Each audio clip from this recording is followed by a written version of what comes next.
दोस्तों, मैं इस वक्त जिस जगह पे मौजूद हूँ ये है अलाई। अलाई बेसिकली बटग्राम की एक तहसील है और ये इसकी जो ख़ास बात है कि ये टूरिज़म के हवाले से इसकी इम्पोर्टेंस बहुत ज़्यादा है।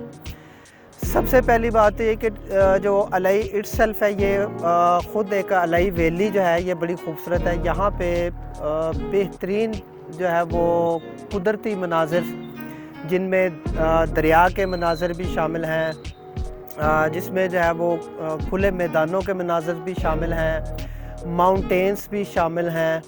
ये इसमें अलाई वैली में इस तरह के मनाज़िर आपको जा बजा मिलेंगे जो कि अपनी खूबसूरती में अपनी मिसाल आप हैं। इसके अलावा यहाँ पे दो बाज़ार हैं, करक बाज़ार और बन्ना बाज़ार। ये दो बाज़ार हैं, करक और बन्ना बाज़ार। ये ज़रूरत की जो भी चीज़ें हो यहाँ से मिल जाती हैं। इसके अलावा अगर आप ये कहें कि यहाँ पे होटलिंग और रेस्टोरेंट्स की क्या पोजीशन है, तो फ़िलहाल जो है वो 2 या 3 जो रेस्टोरेंट्स हैं वो इम्पॉर्टेंट हैं, अच्छे हैं। मसलन एक टूरिज़म सेंटर है जहाँ पे जो है वो टूरिज़म की गाइडेंस का भी इंतज़ाम है और स्टे का भी इंतज़ाम है। ये एक अच्छा सेंटर है। इसके अलावा एक आधा और होटल है, बाकी मुनासिब होटल जो है यहाँ पे अवेलेबल है। यहाँ से असल में ये अलाई जो है ये एक बेस कैंप है। यहाँ से अगर आपने आगे निकलना है डिफरेंट ट्रैक्स पे और डिफरेंट प्लेसेस पे जो कि इसी वैली की सराउंडिंग में मौजूद हैं, जैसे छोड़ है और परी लेक है और लईदई पीक है, ये और कोपरा पीक है या कोपरा मेडोज़ हैं। ये वो जगह हैं जहाँ पे यहाँ से डिफरेंट ट्रैक्स निकलते हैं, आप वहाँ तक जा सकते हैं। इसके अलावा जो थोड़े करीब जो खूबसूरत इलाके हैं इसके, उनमें जो है गलाई मेडोज़ जो है वो बड़ा खूबसूरत एक जगह है। इसी तरह शमशेर वाली साइड पे जाएं तो वहाँ पे सिको लेक जो है वो एक बड़ा खूबसूरत टूरिस्ट प्लेस है। अच्छा, ये ज़हन में रखें कि यहाँ पे जिस साइड पे भी आपने निकलना है उसके लिए एक तो आपके पास जो है वो टूरिस्ट का होना भी ज़रूरी है, टूरिस्ट गाइड का होना ज़रूरी है। यहाँ पे टूरिस्ट गाइड अवेलेबल हैं, उनमें उबैद मलंग एक बड़े प्रोफेशनल और रजिस्टर्ड जो है वो टूरिस्ट गाइड है।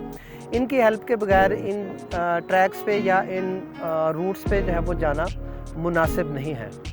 तो हम यहाँ पे पहुँचे थे उधर से थाकोट से ये जो है अलाई है ये बेसिकली 27 या 28 किलोमीटर का डिस्टेंस है। लेकिन रोड इस वक्त जो है उस रोड की कंडीशन कोई अच्छी नहीं है। रोड जो है वो काफ़ी टूटा फूटा है। आप अगर अपनी कन्वेंस पे गाड़ी पे आ रहे हैं तो आपको जो टाइम है तकरीबन 2 घंटे या इससे थोड़ा सा ज़्यादा भी लग सकता है।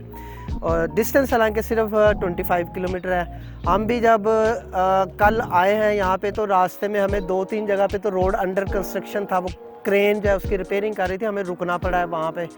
तो बहरहाल 2.25 घंटे के बाद हम यहाँ पे पहुँचे हैं। मौसम यहाँ पे हमें आते ही खुशगवार मौसम, जैसे सवात वाली साइड पे मौसम होता है या कागान नारान वाली साइड पे, इस तरह का यहाँ पे मौसम है। बड़ा प्यारा मौसम है।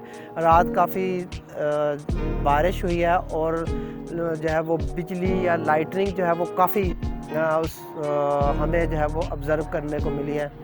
तो आप लोग अगर टूरिज़म में दिलचस्पी रखते हैं, ख़ास तौर पे वो लोग जो ट्रैकिंग में दिलचस्पी रखते हैं, वो ज़रूर अलाई को विज़िट करें और टाइम निकाल के आएँ। 4, 5, 6 दिन या इससे ज़्यादा पॉसिबल है तो उससे ज़्यादा भी निकालें। आप जो है वो यकीनन जो है वो एंजॉय करेंगे और एक बेहतरीन वक्त गुजारने का आपको एक ज़बरदस्त टूरिस्ट एक्सपीरियंस करने का आपको मौका मिलेगा। ठीक है जी, मेरी तरफ से आपको लास्ट पे ये रिक्वेस्ट हमेशा से रही है कि हमारे चैनल को सब्सक्राइब ज़रूर करिएगा। आपसे मुलाकात होगी अगली वीडियो में इंशाल्लाह। तब तक के लिए अल्लाह हाफ़िज़।